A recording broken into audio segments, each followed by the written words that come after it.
Almanya gibi dünyanın en büyük süper gücü ekonomisi kendi vatandaşına bu zor dönemde, koronavirüs döneminde 3 kuruşu maalesef layık görmedi. Vermedi mi? Verdi ama yetersiz. Biz şunu söyledik. Dedik ki bakın ben bu koronavirüs başlamış oldu.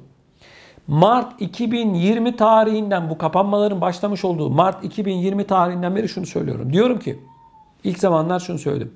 İnsanlar eve kapanacak. İnsanlar ekonomik olarak zor bir duruma düşecek. Bunlar belliydi. Tamam.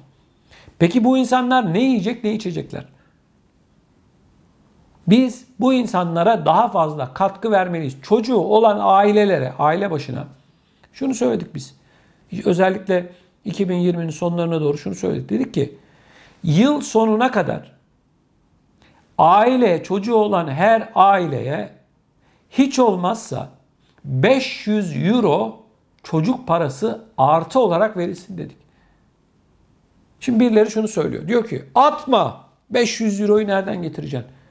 Kardeşim 100 yılda bir meydana gelen böylesine bir olayda vatandaşının yanında olmayacaksın da ne zaman olacaksın? Almanya gibi bir devlet için aile başına, bakın aile başına, kişi başı demiyorum, aile başı 500 euro çocuk parası çok mu? 100 yılda bir meydana gelen böylesine bir üzücü durumda, insanların psikolojilerinin bozulduğu bir dönemde bu para verilmeyecek de 4. Dünya Savaşı, 5. Dünya Savaşı çıktığında mı verilecek? Ne zaman verilecek? Herhalde 3. Dünya Savaşı çıktığında verilecek. Merkel gidiyor. Emekli oluyor. Peki. Yerine gelecek olan Laschet geldi. Ne yapacak? Verecek mi para? Hayır, vermeyecek.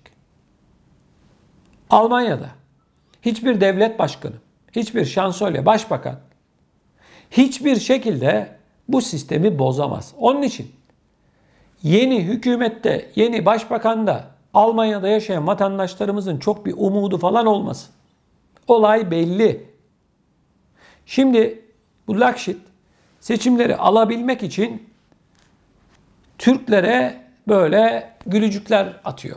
Türkiye ile ilgili böyle polyanacılık yapıyor falan.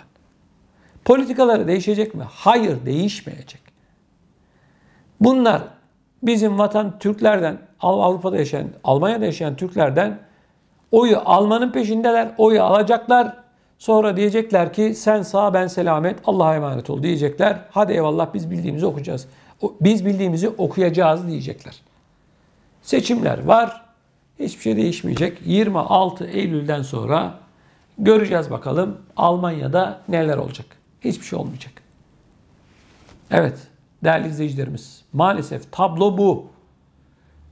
Vatandaş kimsenin umrunda falan değil. Dünyanın neresinde olursanız olun, hangi ülkede olursanız olun, koronavirüs döneminde halk büyük bir sıkıntının içerisine düştü. Parası olan daha çok para kazandı. Ama parası olmayan dar gelirli, orta gelirli insanlar hala sıkıntı içerisinde. Hala. Tüketim arttı, paralar aynı. Hani ben size desem ki ya Afrika ülkesi insanlara para versin vatandaşı. Nasıl verecek? Yok. Ben var olanı anlatıyorum. Almanya'yı anlatıyorum. İsviçre'yi anlatıyorum. Fransa'yı anlatıyorum. Belçika'yı, Avusturya'yı, İngiltere'yi anlatıyorum. Hani olmayan bir şeyi anlatmak da saçma. Var bunlar. Dünyanın en zenginleri. Var. Niye vermiyorsunuz? Saygıdeğer izleyicilerimiz, bu konuyu biz sabaha kadar konuşsak bitmez. Olay belli. İktidara gelen kasanın anahtarını cebine koyuyor ve bir daha da çıkarmıyor. Kendisi ya da partisi ya da başkalarıyla ilgili bir şey varsa anahtarı çıkartıyorlar. Tamam diyorlar, parayı verelim. Kısacık bir örnek. Almanya'da sel oldu. Değil mi? Geçtiğimiz aylarda. Almanya gibi bir süper güç hala vatandaşına doğru düzgün yardım yapamadı. Haftalar geçti. 7 hafta oldu neredeyse.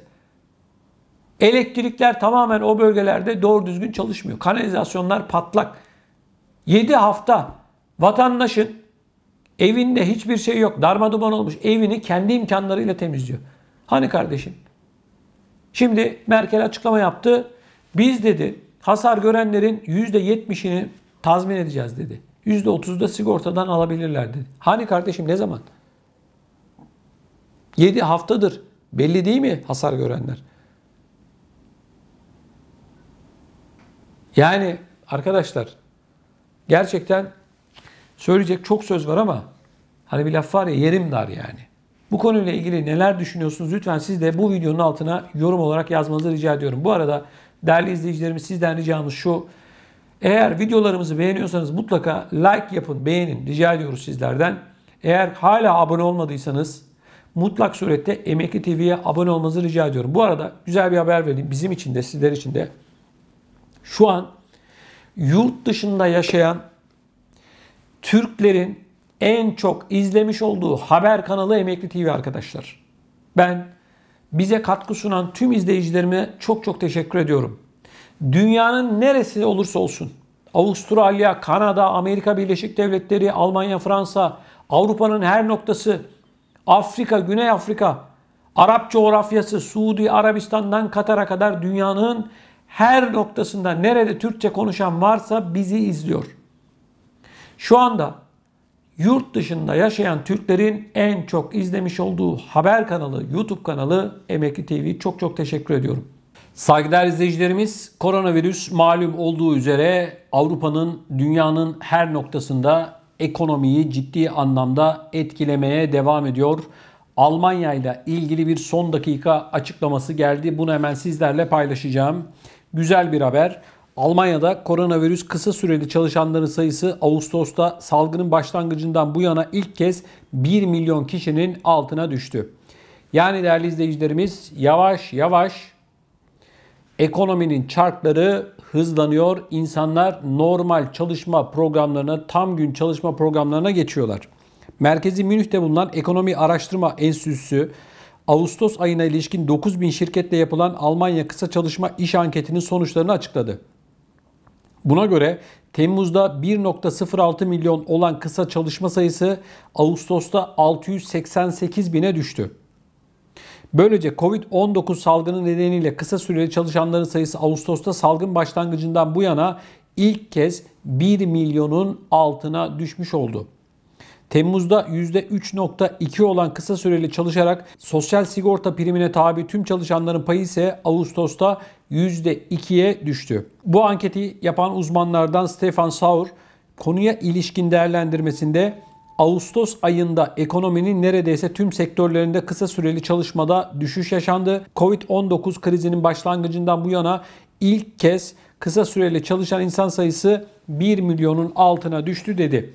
Konaklama sektöründe kısa süreli çalışma oranının Temmuz'da %17.1 olduğunu, bu oranın Ağustos'ta %10.1'e düştüğünü belirten yetkili, sektörde 107 bin kişinin kısa süreli çalışmaya devam ettiğini kaydetti.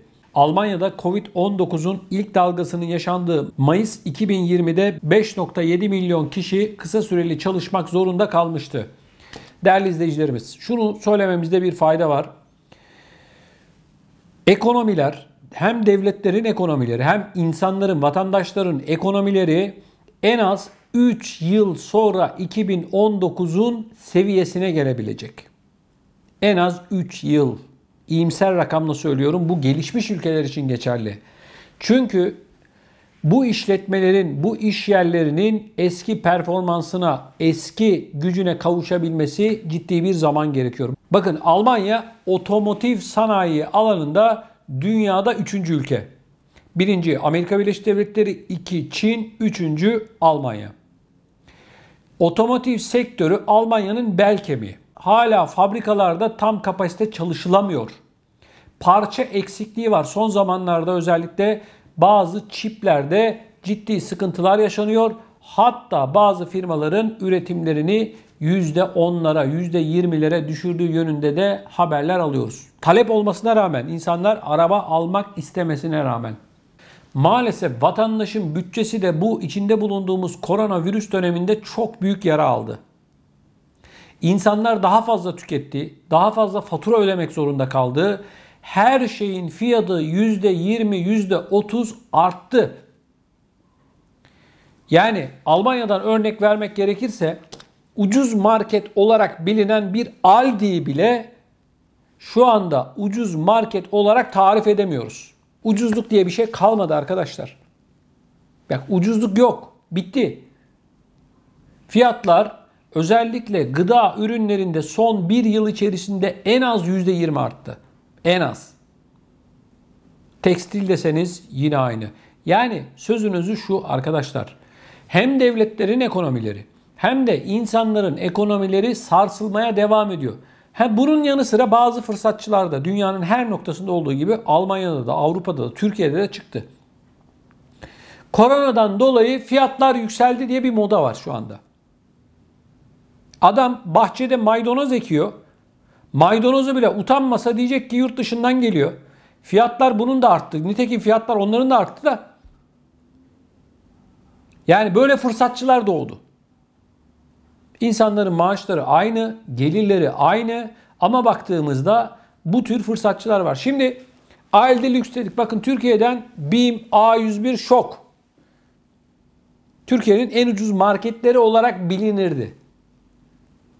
Bunlar birer kartel oluşturmuş vaziyetteler. Yani bir ürünün fiyatını istedikleri gibi belirliyorlar. Niye? Her birinin binlerce şubesi var. Fiyat bu diyorlar. İster alın, ister almayın. Şimdi onlara baktığımızda bunlar içerisinde en popüleri BİM. BİM'e bile baktığımızda vatandaş artık BİM'in kapısına girmeye korkuyor. Yani Almanya'da Aldi neyse BİM de o Türkiye'de. Ama fiyatlar sol şeritten gitmeye devam ediyor. Uçuyor. Ama maaşlar aynı. Ekonomik durumlar önümüzdeki dönemlerde daha da aşağıya doğru gidecek. Bu bir sefer net. Avrupa'da yaşayan vatandaşlarımız yine Türkiye'ye göre tabii ki daha çok şanslı. Almış oldukları sosyal yardımlar, paralarının değeri, paranın satın alma gücü çok yüksek.